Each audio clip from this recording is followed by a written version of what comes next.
longe na terra de Moabe, o rei Balaque estava no topo das muralhas de seu palácio. Seus olhos estavam cheios de medo, pois abaixo deles havia um mar sem fim de tendas. Tendas de um povo que destruiu nações poderosas, derrubou reis e agora acampavam na fronteira de seu palácio. Se eles marcharem adiante de nós, nada os impedirá.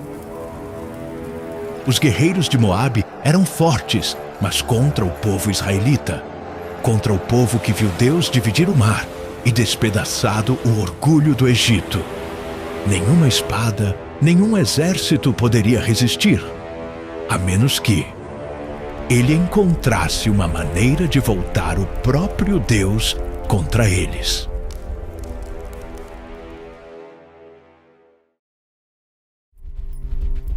Balaque enviou mensageiros cavalgando rápido pelo deserto.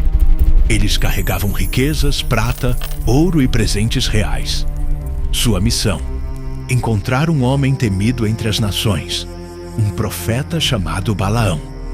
Pois dizia-se que quem Balaão abençoasse seria exaltado, e aquele que ele amaldiçoasse seria levado à ruína. A noite havia caído quando Balaão saiu para fora. A luz das tochas batia em seu rosto cansado. Diante dele, os mensageiros de Moabe estavam com os braços cheios de ouro e prata. Falavam com um tom educado, porém insistente. O rei Balaque lhe oferece grandes riquezas, Balaão. Venha e amaldiçoe Israel por ele, e ele o recompensará. Balaão, receioso, respondeu a eles: Eu só posso falar o que o Senhor ordenar. Fiquem aqui esta noite, e de manhã direi o que Deus quer. Naquela noite, enquanto Balaão deitava em sua casa, a presença de Deus encheu o ar. A voz do Senhor falou: Não vá com eles, você não amaldiçoará esse povo, pois eles são abençoados. A resposta era clara: ele não deveria ir com eles. Na manhã seguinte, ele ficou diante dos mensageiros e disse: Voltem ao seu rei, o Senhor recusou deixar-me ir. Então eles selaram seus cavalos e voltaram para Moabe. Quando chegaram, contaram ao rei Balaque sobre a resposta de Balaão. Mas ele não era um homem que aceitava derrota. Ele enviou mais oficiais, maiores em posição, mais ricos em presentes. Isso já não era um simples pedido. Era uma convocação de um rei. Ao chegar à casa de Balaão, os mensageiros insistiram: Não deixe que nada o impeça de vir conosco. O rei o recompensará grandemente. Diga o seu preço e será seu. Então Balaão respondeu: Mesmo que Balaque me desse seu palácio cheio de ouro, eu não posso ir além do que o Senhor ordena. Mas aquela noite, Balaão perguntou a Deus novamente, e dessa vez a resposta foi diferente. Vá com eles, mas fale apenas as palavras que eu lhe der. E assim, antes do amanhecer, Balaão selou seu jumento e partiu para Moabe, sem saber que o caminho à frente testaria mais do que apenas sua obediência.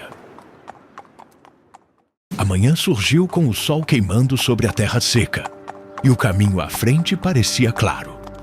De repente, o jumento parou. Balaão franziu o senho e puxou as rédeas. Mas o animal se recusou, pois via o que Balaão não podia ver. Diante deles, invisível aos olhos humanos, um guerreiro estava, um ser não deste mundo, um anjo imenso. Balaão bateu no jumento, uma vez, duas vezes e novamente. Ande, sua besta teimosa! Pronto para bater de novo. Mas então o jumento falou: O que eu te fiz que me bateste 3 vezes? As palavras congelaram Balaão no meio do golpe. Mas em vez de recuar em choque, ele respondeu sem pensar: porque você me fez parecer um tolo. Se eu tivesse uma espada, eu te mataria. A voz do jumento permaneceu calma. Eu já fiz isso antes com você? Balaão hesitou. Não, nunca. Mas agora você está sendo teimoso. Então, os olhos de Balaão se abriram, e diante dele estava o anjo do Senhor, espada desembainhada, radiando uma presença temível que fazia a própria terra tremer. Ele então caiu de joelhos, seu coração batendo em terror. O anjo falou: Por que você bateu no seu jumento 3 vezes? Eu me coloquei no seu caminho porque sua jornada é imprudente diante de mim. Se o jumento não tivesse se desviado, eu o teria matado e poupado a ele. Balaão curvou-se ainda mais. Eu pequei. Se meu caminho te desagrada, eu voltarei. Mas o olhar do anjo não se suavizou. Vá, mas você falará apenas as palavras que eu lhe der. Balaão se levantou lentamente, seus membros tremendo, seu orgulho despedaçado. A estrada para Moabe ainda se estendia, mas algo dentro dele havia mudado. Balaão chegou a Moabe. Diante dele estavam os portões da cidade, flanqueados por bandeiras com o símbolo do rei Balaque. Então, uma procissão real apareceu, carros e guerreiros escoltando o rei em pessoa. Balaque se aproximou dele. Você veio afinal? Você não acreditou nos meus mensageiros? Posso torná-lo mais rico do que qualquer homem vivo. Mas os olhos de Balaão estavam distantes, ainda pesados com o peso do encontro divino. Eu vim, mas entenda isto, ó rei. Eu só posso dizer o que o Senhor ordenar. O rei respondeu: Então não percamos tempo. Venha, o povo que você deve amaldiçoar está esperando.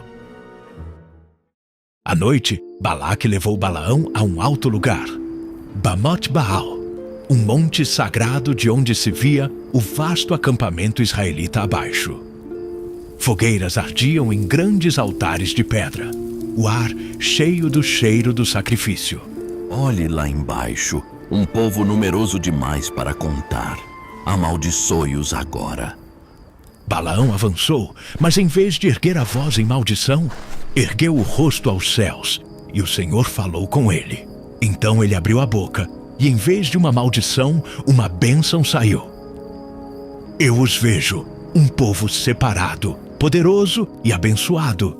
Quem pode contar o pó de Jacó? Quem pode numerar até mesmo a 4ª parte de Israel?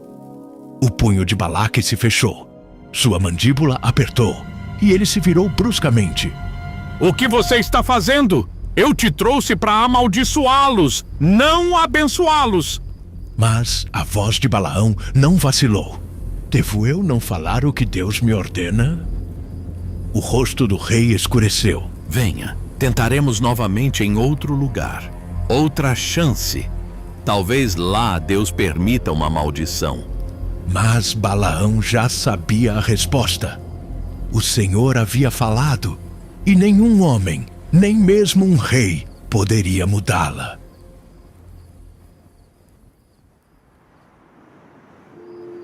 Balaque levou Balaão a outro monte, Pisga, onde altares antigos se erguiam contra o céu estrelado. Os sacerdotes prepararam mais 7 sacrifícios, e o rei falou com tensão na voz. Talvez aqui o Senhor o deixe amaldiçoá-los. Balaão ficou diante das ofertas, olhos fechados, esperando. E mais uma vez, quando abriu a boca, uma bênção veio. Deus não é homem para mentir. Eu recebi uma ordem para abençoar, e ele abençoou. O rosto de Balaque se contorceu em fúria, suas mãos cerradas em punhos. Basta! Se você não os amaldiçoar, então pelo menos não os abençoe. A paciência de Balaque se foi. Ele agarrou o braço de Balaão, arrastando-o para outro lugar. Pior, de frente para o deserto, sua última esperança. Certamente aqui você pode amaldiçoá-los. Balaque insistiu. Sua voz uma mistura de desespero e comando. Mais uma vez, Balaão preparou os altares, mas desta vez não buscou presságios como antes. Ele fixou os olhos no deserto, e ao olhar para Israel, o Espírito de Deus veio sobre ele.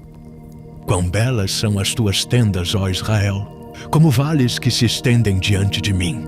O próprio Senhor está contigo. Balaque recuou cambaleando. Ele gritou com Balaão: Basta! Eu te chamei para amaldiçoar meus inimigos, e 3 vezes você os abençoou. Vá embora. Eu o teria feito rico, mas o Senhor o impediu de receber minha recompensa. Balaão não recuou. Não posso ir além da palavra do Senhor. Então Balaão virou o rosto para o horizonte, e com o poder do Espírito sobre ele, falou uma última vez: Eu o vejo, mas não aqui e agora. Eu o percebo, mas longe, no futuro distante. Uma estrela surgirá de Jacó. Um cetro se levantará de Israel.